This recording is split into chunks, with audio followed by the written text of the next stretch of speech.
És colpidor mirar algun dels molts vídeos que s'han penjat a la xarxa ensenyant la captura, la mort i el cadàver de l'ex-líder libi. En algun, fins i tot, els joves s'hi fan fotos amb el senyal de la victòria. I demanem a la Lola Palomo, que és advocada d'exercici i mestra de dret, si això té efectes legals, també. Les imatges penjades, no? Et refereixes a les imatges amb la senyal de la victòria o a les imatges del coronel? O totes dues? Parlem de totes, De si et totes. sembla. Bueno, jo aquí distingiria... S'ha de fer una distinció, per tant. Sí, jo distingiria les imatges en les que es veu a les tropes rebels, als soldats, doncs amb senyals de victòria, etc. Són imatges que poden ser més colpidores o no, però en qualsevol cas jo penso que és una simple manifestació de la llibertat d'expressar-se de qualsevol ciutadà.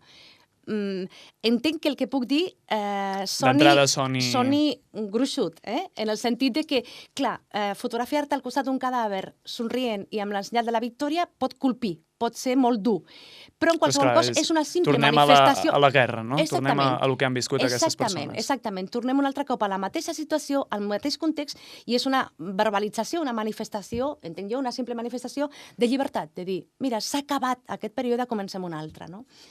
I pel que fa a les imatges del cadàver i de la mort? Exactament. Això en quant a les imatges dels soldats que lliurement, penso jo, es manifesten en un sentit o en un altre. En quant a les imatges és un tema una miqueta diferent, no? Jo, de totes maneres, respecte a aquestes imatges, partiria un altre cop de la licitud de les imatges. Penso que són absolutament lícites. Per tant, que poden perfectament sortir a la llum. De fet, de no ser així, difícilment les hauríem vist en tots els mitjans de comunicació, no?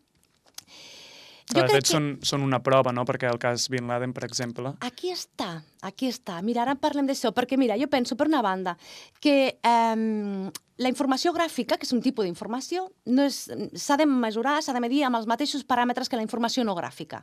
Aquests paràmetres, que estem aquí ara a classe, no?, serien dos: veracitat i rellevància de la informació.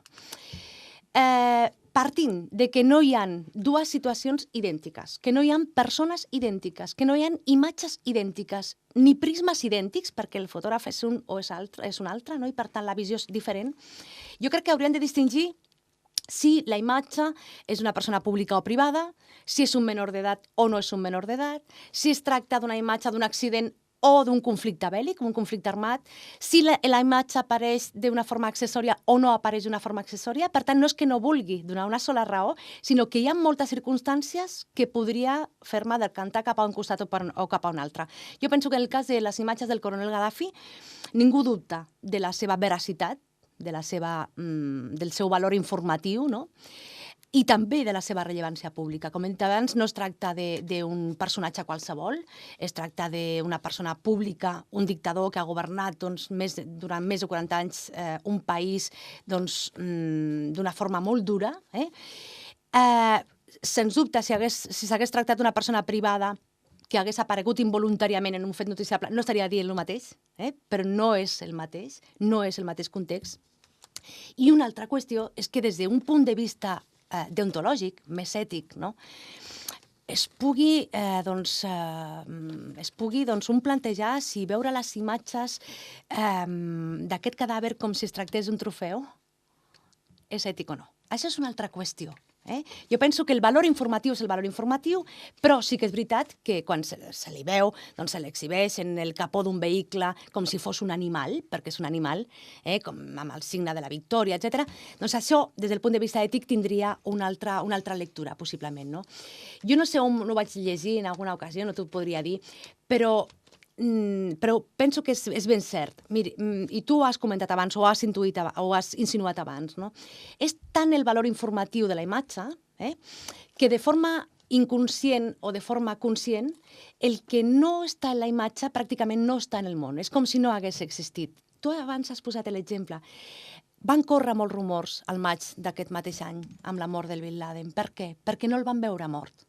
Clar, i semblava una cosa que l'havien llançat al mar, però que... Aquí està, no?, per seguir la tradició islàmica, perquè no se sàpiga exactament el lloc, perquè no es converteix en... Semblava que s'aguantés per un fil, no?, tot el que es deia. Exactament. I va donar lloc a una pila de rumorologia en aquest sentit. Ningú dubta de la mort del Bin Laden. Ai, perdó, de la mort de Gaddafi. Ningú dubta.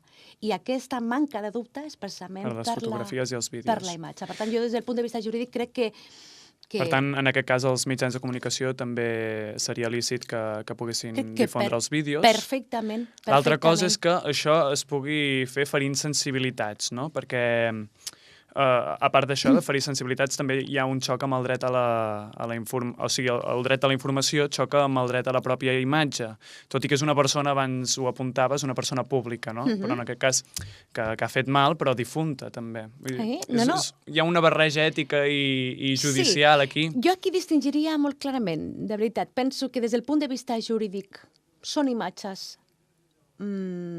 que revesteixen els dos requisits que ha de revestir qualsevol informació seriosa.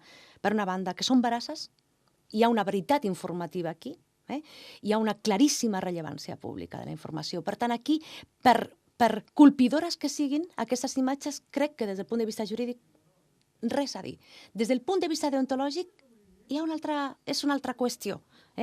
Està a prop, també. Jo penso que no tant quan va aparèixer, quan tenien el cadàver del Gaddafi en una càmera frigorífica, ningú va dir aquestes imatges són dures. No, el tenien allà, tapat, no va passar res. Per què? Perquè no eren imatges en les que hi havia un cert ensenyament, no eren imatges que humiliaven especialment, no? Que ferien inclús la dignitat d'un mort, no? Per tant, és la manera en què van exposar aquestes imatges, potser la que pot ferir la sensibilitat, sens dubte, la poden ferir, però, per altra banda, jo crec que són imatges que es poden veure perfectament i que es poden difondre perfectament, sense cap gènere de dubtes. Hem arribat al final de l'entrevista. Moltes gràcies, Lola Palomo, advocada d'exercici i professora de dret. Doncs gràcies a tu per convidar-me. Amb tu hem tractat aspectes penals en un cas com aquest, en què la persona mor abans que se li faci un judici. Això és tot el que podíem donar de si avui i ens ha fet feliços poder-ho compartir amb tots vosaltres. Gràcies.